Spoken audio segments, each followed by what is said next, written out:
I'm Laura Podesta in Miami, where tonight 10 Democratic presidential candidates are going to be battling it out on night one of the debates.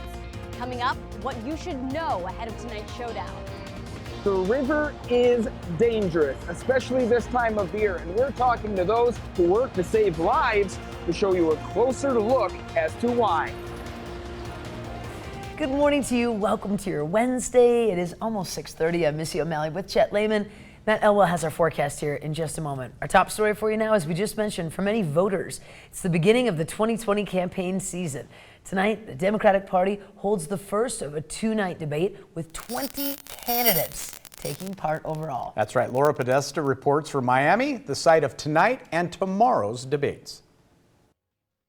The race for the Democratic presidential nomination comes to prime time in Miami this evening. For the next two nights, 20 of the party's leading candidates will square off in a two-part debate. A lot of voters don't know who all the candidates are. And it's going to be a little bit of I want to get to know you, a little bit of getting name recognition, a little bit of making a soundbite. 10 candidates will participate in tonight's event, and the other 10 will go at it on Thursday. The unusual setup is the result of an unusually large field of hopefuls. The stage is going to be crowded. It's going to be about 10 candidates over 2 nights. So the opportunity for a candidate to break through is pretty slim. You're not going to get a lot of time. The candidates chosen to appear each night were picked at random, and only one of the participants in tonight's debate has consistently polled in the top 5. I think Elizabeth Warren will have an advantage because she's the only one of the so-called major candidates that's going to be on the night one panel. And so she has a chance to dominate. Even as they work to stand apart from the crowd, one common theme is expected to emerge. They're going to talk a lot about Trump. And one thing they're going to do is try to make the case that they're the one who should go out and battle Trump in the next year and a half. 4 Democrats did not qualify for the debates. Laura Podesta, CBS News, Miami.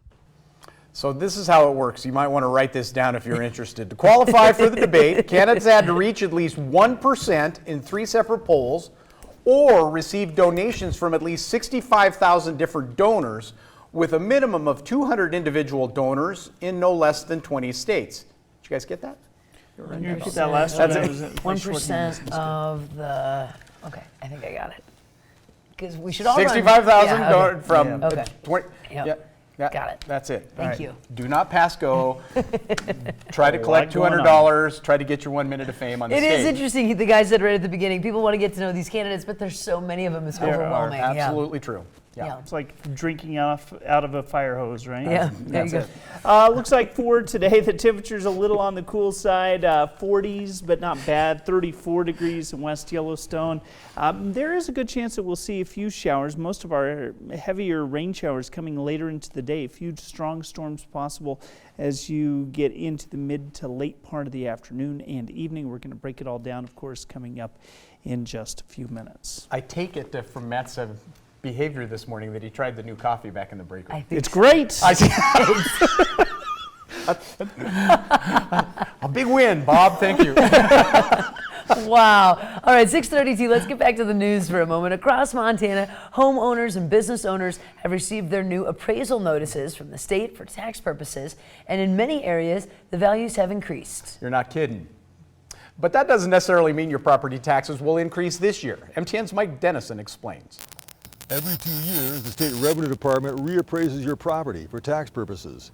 And this year, in Montana's major cities and counties, those values often increased. For residential property in these areas, the average countywide increase ranged from about 7% in Yellowstone to a high of 23% in Gallatin County. Ravalli County was the next highest among the most populous counties at 12.3%, followed by Missoula at 12.1%, Flathead 11%, Lewis and Clark at 9.6%, and Cascade and Butte-Silverbow around 9%. The appraised value of businesses also increased on average in these counties, usually by a lesser amount, except in Missoula, where they went up almost 18%. City and county officials will tell you taxes they levy probably won't increase by the same amount. Under state law, local governments can increase their general fund budget by only half the rate of inflation. So that means if your valuations are going up, then when the local government goes through the tax form, we're probably going to see a lot of mill levy reductions throughout the state of Montana. Public school budgets, which usually account for at least half your property taxes, also have increases limited under state law. As Burton explained, that means the mills, which are a multiplier applied to your property's taxable value to calculate the actual taxes, should go down to offset increasing values, unless additional mills were approved by you, the voter, for more programs or new school buildings. But a lot of that statewide is going to be determined by what the voters themselves voted, if they voted for school levies or libraries or any kind of levies that where the voters had a voice. On the flip side, if property values in your area declined, and they did in a dozen rural counties primarily in eastern Montana, then local mills may be increased to collect the same amount of revenue. And finally, there's the question of whether your new appraised value is accurate. I always tell people when they get their appraisal in the mail, they should ask themselves the following question: would I sell my house for that amount of money? If the answer is yes, then the appraisal is accurate and legal. If it's lower, you shouldn't complain. If it's more than you think your property is worth, you can protest to the local revenue department office. And one last thing, if your property's value increased more than the county average, you'll likely be paying higher property taxes this coming year. You can go to our website and see the averages for every county. In Helena, I'm Mike Dennison, MTN News. Mike shares a reminder, your actual property tax bills will not go out until November. Some helpful information in there. Yep, for for sure. sure. Here's another piece of a helpful tip here for you. Water is dangerous. We all know this. Yeah, that's the message life-saving agencies like Gallatin County Search and Rescue want you to know, especially this time of year. MTN's Cody Boyer has more.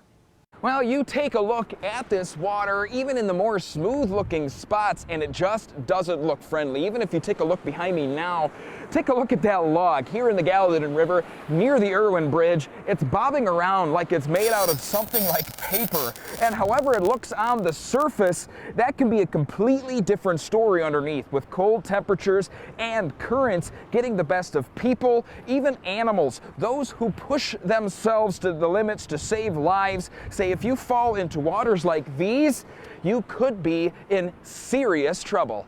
The water here will get you.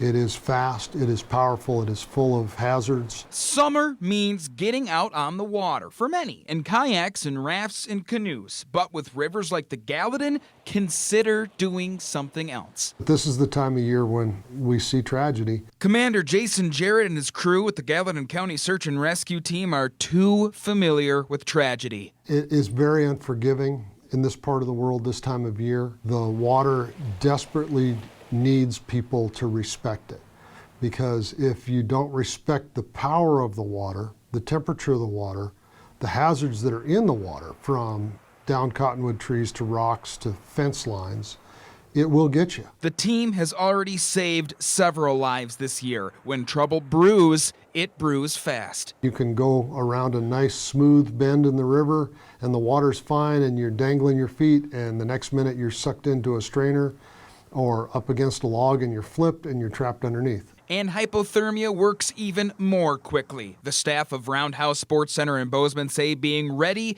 is just half of preventing the worst. It doesn't take long for them to get out of breath, cramp up, and then that's when things start to happen. Now, there are things out there like this life preserver that could make all the difference if you find yourself in a tough spot out on a river. Make sure it's well fitted too, that's important. Other items like a throw bag could mean all the difference between life or death. It makes a good situation go bad real quick when somebody falls in the water and you don't have the means to get them out. The other half, not going into waters like this at all. The amount of force a moving river has, if you don't respect that, you don't really need to be on the river. Jared again is also reminding you that you should call the sheriff's office if you were to lose a boat down a river like this. They insist, out of safety, and they will go and get it for you. In Belgrade, Cody Boyer, MTN News. Great pieces of advice. Absolutely true. You just can't be safe enough on the rivers, right? That's especially right now, how high they are, how cold they are. It's just not worth the risk. It's it really right. isn't. Yep. Good job on that story, Cody. We do have to take a quick